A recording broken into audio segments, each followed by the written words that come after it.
오늘 우리에게 주시는 하나님의 말씀은 신약성경 누가복음 19장 11절에서 27절까지의 말씀입니다. 신약성경 누가복음 19장 11절에서 27절까지의 말씀입니다.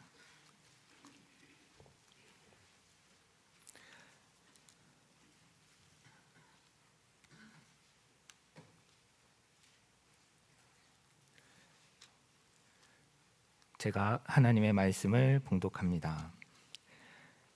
그들이 이 말씀을 듣고 있을 때에 예수께서 덧붙여서 비유를 하나 말씀하셨다. 이 비유를 드신 것은 예수께서 예루살렘에 가까이 이르신 데다가 사람들이 하나님의 나라가 당장에 나타날 줄로 생각하고 있었기 때문이다. 그래서 예수께서 말씀하셨다. 귀족 출신의 어떤 사람이 왕위를 받아 가지고 돌아오려고 먼 나라로 길을 떠날 때에 자기 종 10사람을 불러다가 10문화를 주고서는 내가 올 때까지 이것으로 장사를 하여라 하고 말하였다. 그런데 그의 시민들은 그를 미워함으로 그 나라로 사절을 뒤따라 보내서 우리는 이 사람이 우리의 왕이 되는 것을 원하지 않습니다 하고 말하게 하였다. 그러나 그 귀족은 왕위를 받아 가지고 돌아와서 은화를 맡긴 종들을 불러오게 하여 각각 얼마나 벌었는지를 알아보고자 하였다. 첫째 종이 와서 말하였다. 주인님, 나는 주인의 한 문화로 10문화를 벌었습니다. 주인이 그에게 말하였다. 착한 종아, 잘했다. 내가 아주 작은 일에 신실하였으니 10고을을 다스리는 권세를 차지하여라. 둘째 종이 와서 말하였다. 주인님, 나는 주인의 한 문화로 5문화를 벌었습니다. 주인이 이 종에게도 말하였다. 너도 5고을을 다스리는 권세를 차지하여라. 또 다른 한 종이 와서 말하였다. 주인님 보십시오. 주인의 한 문화가 여기에 있습니다. 나는 이것을 수건에 싸서 보관해 두었습니다. 주인님은 야무진 분이라서 맡기지 않은 것을 찾아가시고 심지 않은 것을 거두심으로 나는 주인님을 무서워하여 이렇게 하였습니다. 주인이 그에게 말하였다. 악한 종아, 나는 내 입에서 나온 말로 너를 심판하겠다.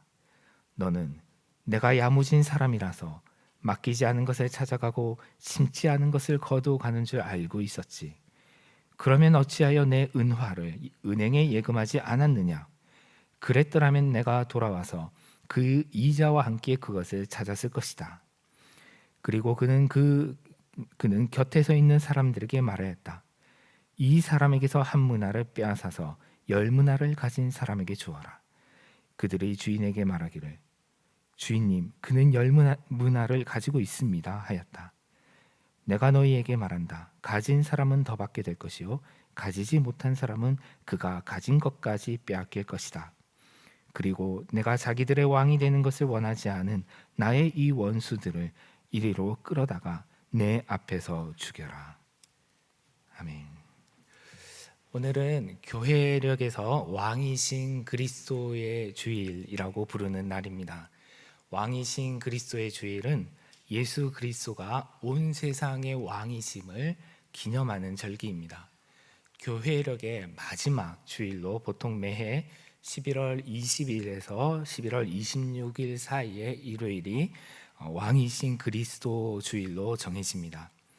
우리가 사용하는 태양력에 따르면 한 해의 시작은 1월 1일이지요. 그리고 한 해의 마지막 날은 12월 31일입니다. 그러나 교회에서 사용하는 교회력에 따르면 한 해의 시작은 대림절 첫째 주일입니다. 바로 다음 주일이 대림절의 첫 시작을 알리는 대림절 첫째 주일이지요. 그리고 오늘은 교회력상 한 해의 마지막 주일인 왕이신 그리스도 주일입니다. 이날은 아직 많이 알려져 있지 않는데요. 그것은 교회력의 여러 절기들 중에서도 가장 마지막에 제정되었기 때문입니다.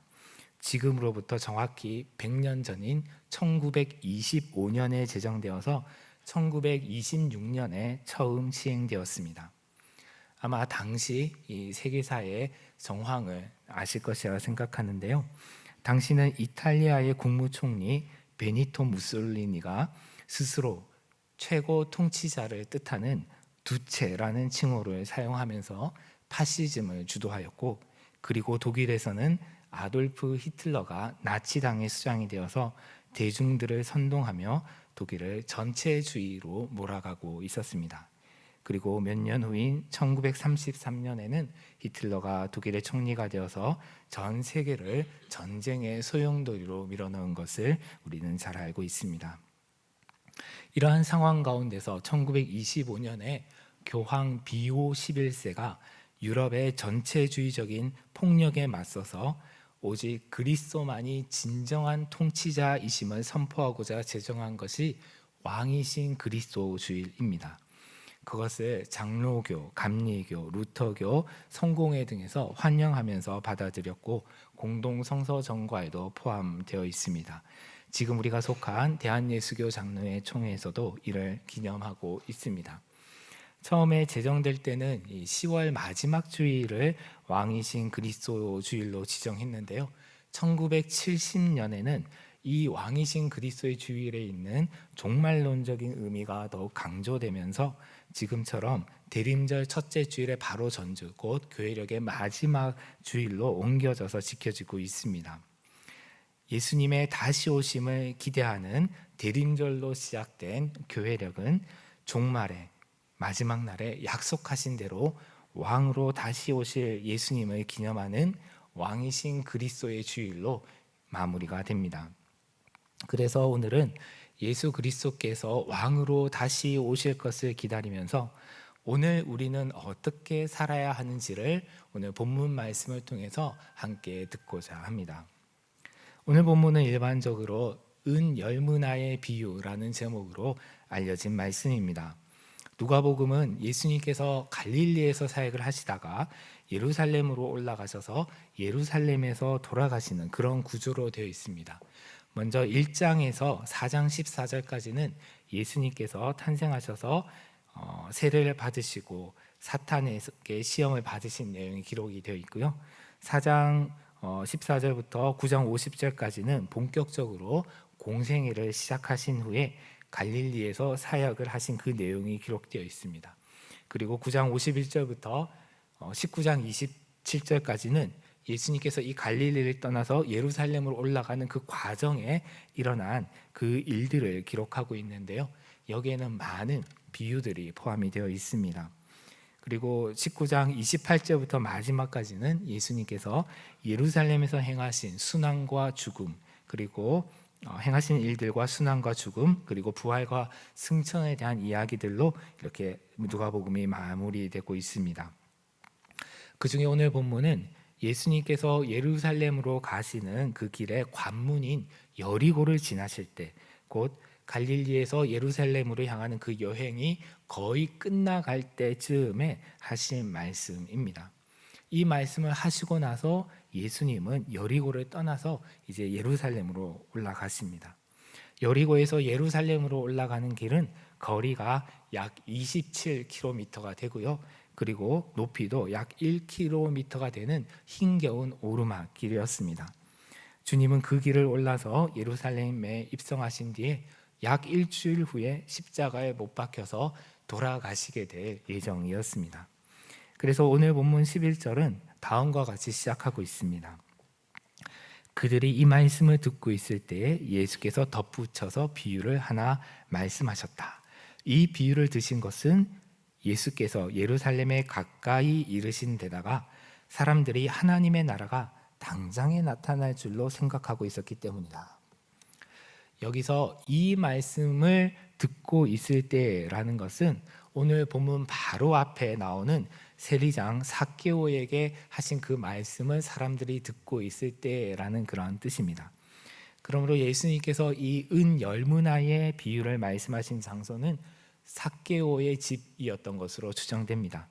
이 집에는 아마도 삭개오와 함께했던 또 세리들, 그리고 예수님을 따라 여행하던 사람들이 있었고, 또한 호기심 많은 동네 사람들이 문 바깥에서 문틈으로 들여다보거나 아니면 창문 너머로 들려오는 소리에 귀를 기울이고 있었겠죠. 이 중에 예수님과 함께 여행을 하고 있던 사람들을 생각해 봅시다. 이들은 어떤 사람들입니까? 이들은 하나님 나라를 추구하는 사람들이었습니다. 예수님께서 마가복음 1장 15절에서 때가 찼고 하나님 나라가 가까이 왔으니 회개하고 복음을 믿으라 라고 선언을 하시면서 공생애를 시작하셨는데요. 그리고 그 곳곳을 다니시며 하나님 나라 복음을 전파하시고 또한 하나님 나라를 가르치셨습니다. 그리고 그 하나님 나라에 동참할 제자들을 부르셨습니다.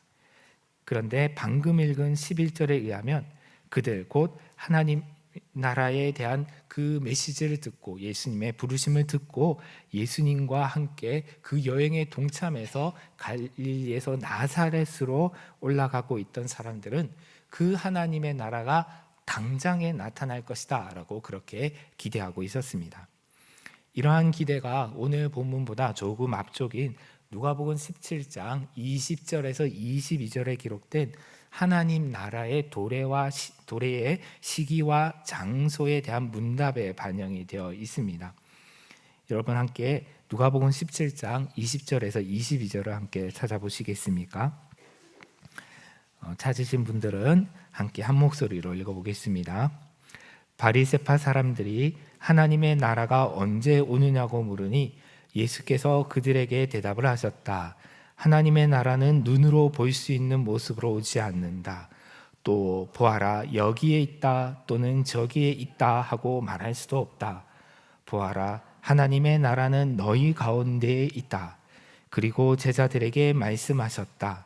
너희가 인자의 날들 가운데서 단 하루라도 보고 싶어 할 때가 오겠으나 보지 못할 것이다.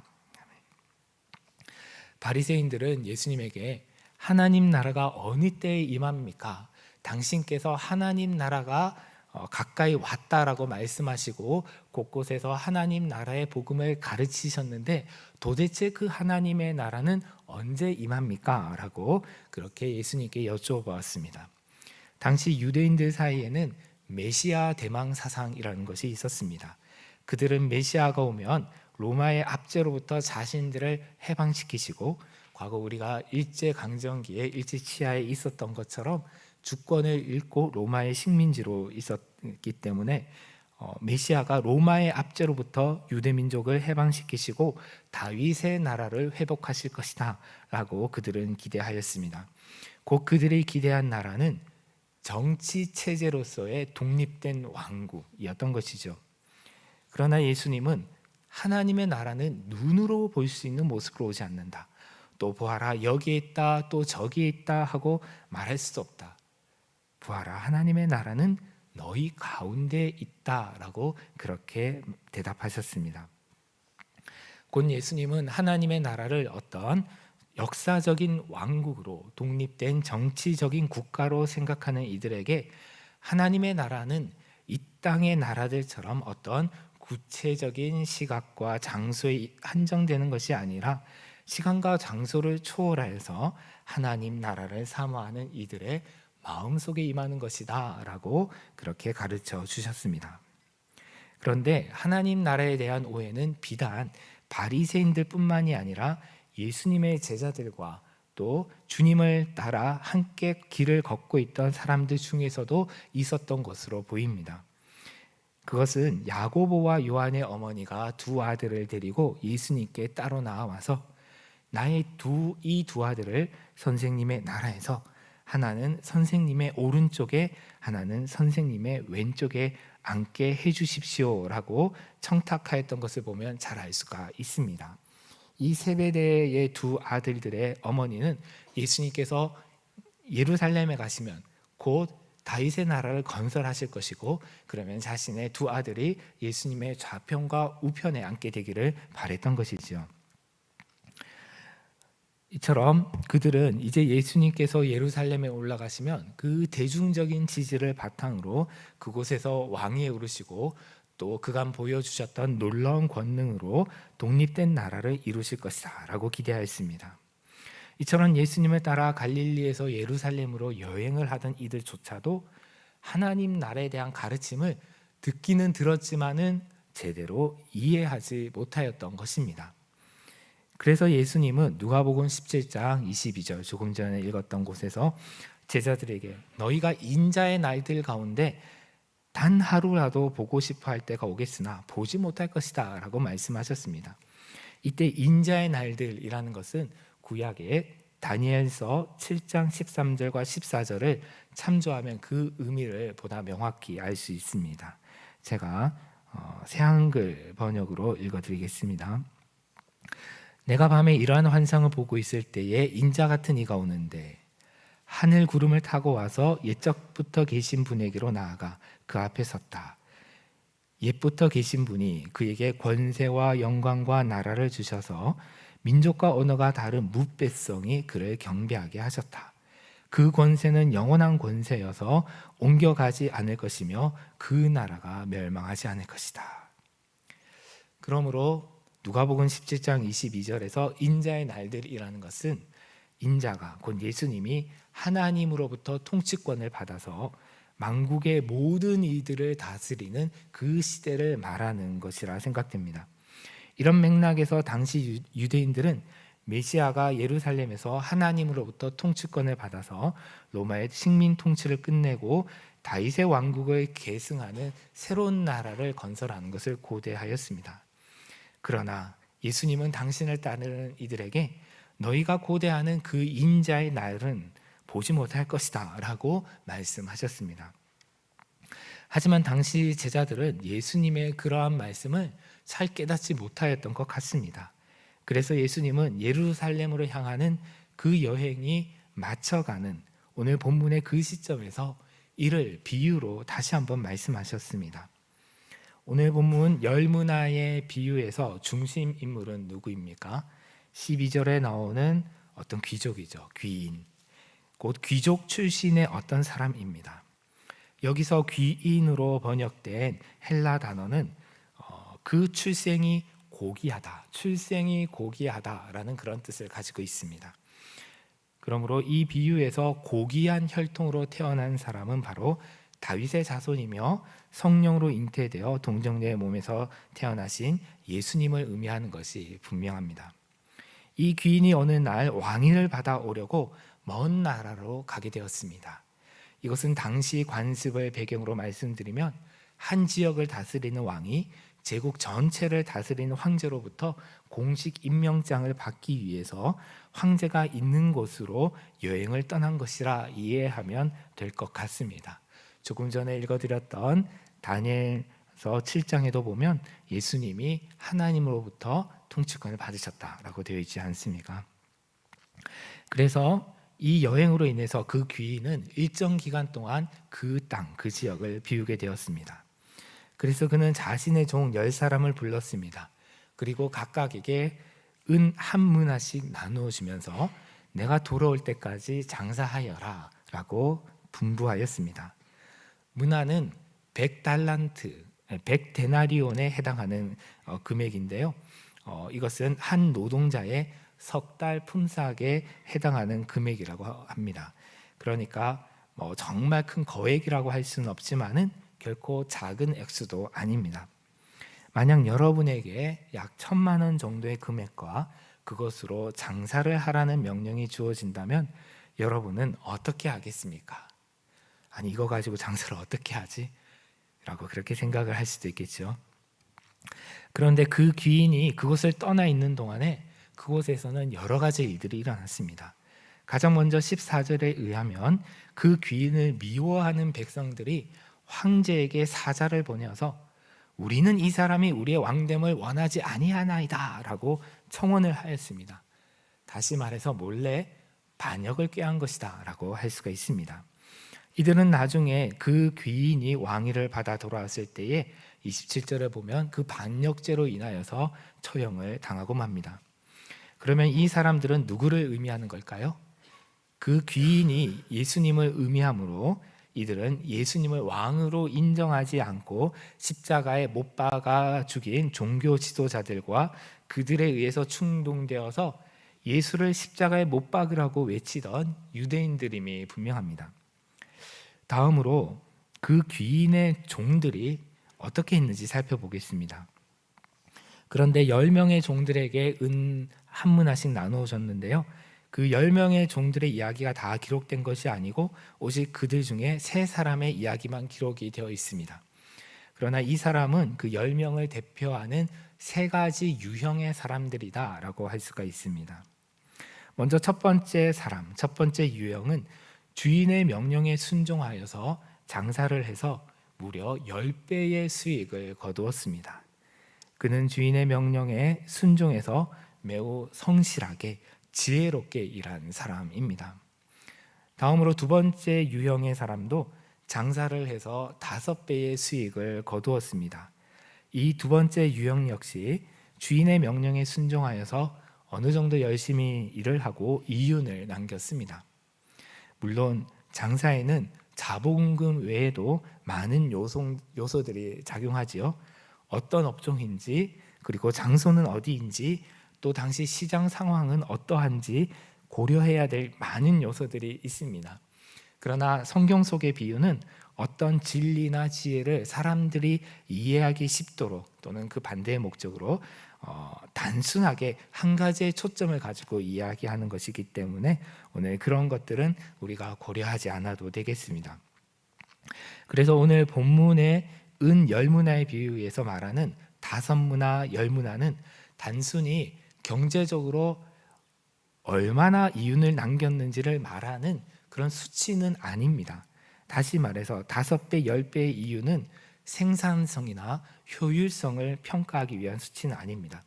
그것보다는 전체적인 문명에서 보면 그 사람이 주인의 명령에 순종해서 얼마나 열심히, 얼마나 성실히, 얼마나 지혜롭게 일했느냐라는 것을 보여주는 수치로 이해하는 것이 더 적당할 것입니다. 곧 10배의 수익을 남긴 첫 번째 유형은 자신에게 주어진 소임을 다하기 위해서 자신이 할 수 있는 모든 열과 성을 다한 사람입니다.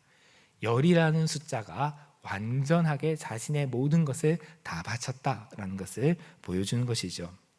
다음으로 5배의 수익을 남긴 유형은 어느 정도 노력을 하였지만은 최선을 다한 것은 아닙니다. 아마도 이 첫 번째 종을 기준으로 보면 이 두 번째 종은 중간 정도의 노력을 한 것 같습니다. 그는 아마도 이 정도면 주인이 돌아와도 주인 앞에서 내가 할 말은 있겠지라고 생각을 한 것 같습니다. 다음으로 세 번째 종은 어떻습니까? 그는 그저 은하를 수건에 싸서 보관해두고 아무 일도 하지 않았습니다. 게을렀던 것이죠.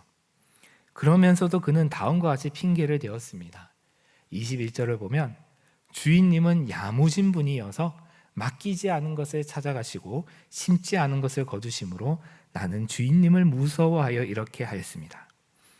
이 마지막 종의 말에는 변명만 들어있는 것이 아니라 주인에 대한 원망과 비난도 들어있습니다. 우리가 읽는 새번역 성경에서 야무지다라고 번역된 이 그리스어는 엄격하다, 또는 가혹하다, 또는 옹졸하다라는 그런 뜻까지 가지고 있는 단어입니다. 그러므로 이 세 번째 종은 주인에게 당신은 좀 가혹한 사람이군요 라고 말하는 것입니다. 당신은 맡기지 않은 것을 찾아가고 심지 않은 것을 거두어가고 있습니다 라고 말하며 항변하고 있습니다.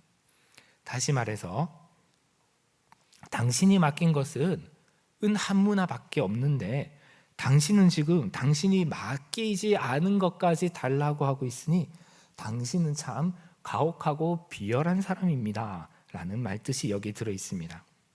이처럼 그는 자신의 잘못을 주인에게 전가하면서 비난하고 있습니다. 그러나 주인은 그러면 내가 너에게 맡긴 돈을 은행에라도 맡겨서 이자라도 받아야 했다라고 말했습니다. 당신은 은행은 없었지만은 이렇게 돈을 굴려서 수익을 내주는 그런 사람들이 있었던 것 같습니다. 그러면서 그 마지막 유형의 종을 악한 종이다라고 정죄합니다. 그러면서 그에게 주었던 한 문화를 도로 빼앗아서 10문화를 남긴 사람에게 주었습니다. 그러면 이 이야기에서 귀족의 하인들은 누구를 의미할까요? 이들은 예수님을 따르던 사람들을 의미합니다. 그런데 반역자들과 게으른 하인을 비교하면 여러분 누가 더 큰 죄인일까요? 그것은 소극적으로 맡은 일을 게으르게 행한 사람보다 적극적으로 예수님이 왕이 되는 것을 저지하려고 한 반역자들일 것입니다. 그런데 오늘 본문에서 분량을 따져보면 반역자들에 대한 이야기는 17절 중에서 단 2절만 나오고요. 그리고 세 번째 하인에 대한 묘사는 17절 중에서 무려 7절이나 차지하고 있습니다. 그것은 이 말씀을 전하시는 그 환경, 삭개오의 집에 있던 사람들 중에는 반역자들보다는 예수님을 따르던 사람들이 많았기 때문입니다. 다시 말해서 예수님께서 이 은 열문화의 비유를 통해서 깨우치기 원하셨던 청중은 예수님을 대적하고 예수님을 죽이려고 하던 유대인들이 아니라 예수님의 하인들, 곧 예수님의 제자들과 그들을 따르던 예수님을 따르던 사람들이란 것이 분명해집니다. 설교를 시작할 때 말씀드렸던 것처럼 오늘 본문은 갈릴리에서 예루살렘으로 올라가는 예수님의 여행이 마무리될 때, 곧 예수님께서 예루살렘에서 대제사장들과 종교 지도자들에게 박해를 받고 십자가에서 돌아가시기 약 일주일 전에 하신 말씀입니다.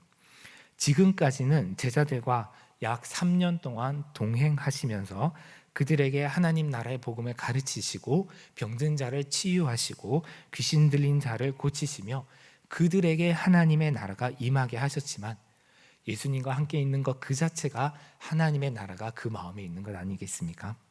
하지만 이제 주님은 며칠 후면 제자들의 곁을 떠나셔야 합니다. 제자들은 따라올 수 없는 그 길을 떠나셔야 합니다. 마치 비유 속의 귀인이 왕위를 받기 위해서 먼 나라로 여행을 떠난 것처럼 말입니다. 그래서 예수님은 이제 세상을 떠나시면서 오늘 본문의 비유를 통해서 자신을 따르는 사람들에게 내가 다시 돌아올 때까지 너희는 나의 명령에 순종하여 맡은 바에 충성을 다하라 라고 명령하십니다. 예수님은 그냥 명령만 남기시는 것이 아니라 제자들에게 은화를 한 문화씩 주셨습니다.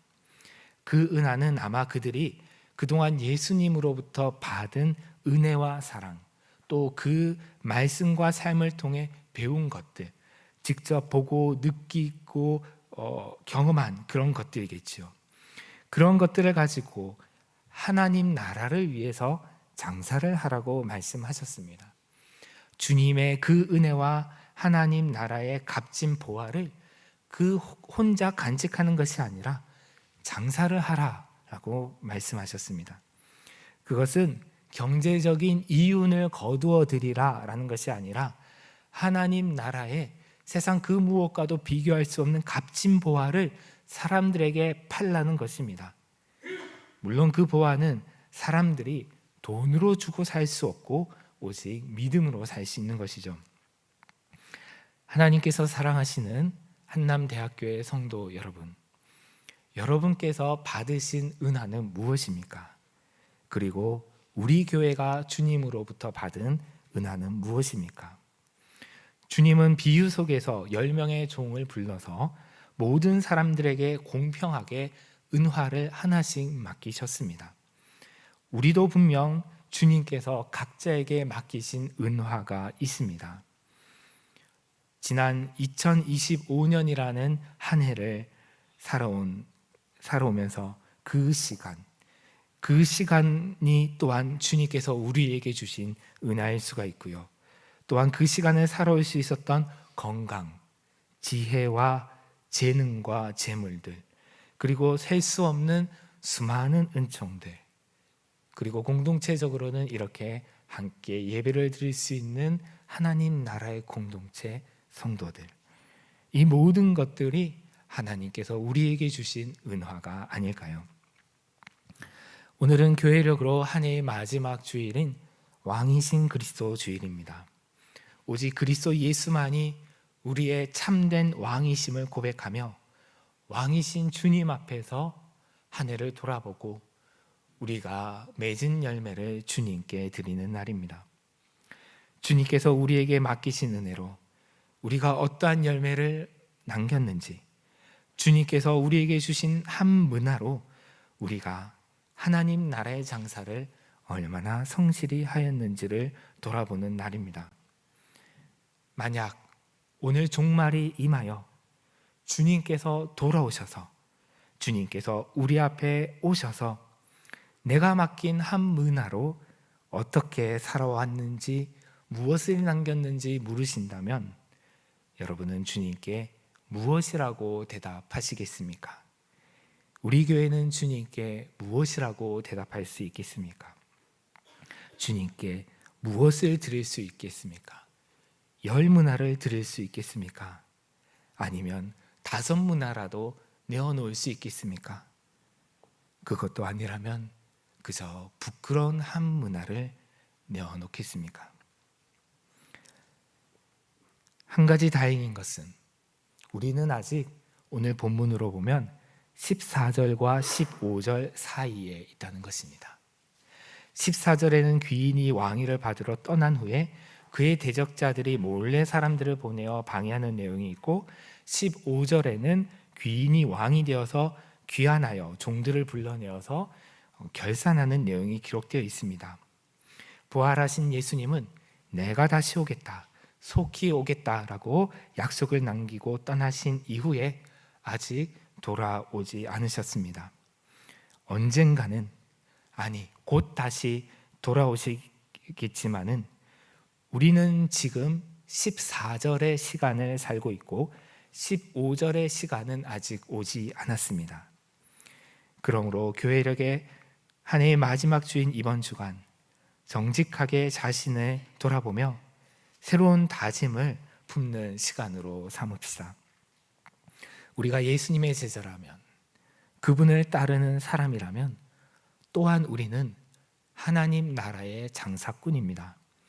그것이 주님께서 우리에게 한 문화를, 하나의 은하를 맡기신 이유입니다. 아멘. 기도하겠습니다.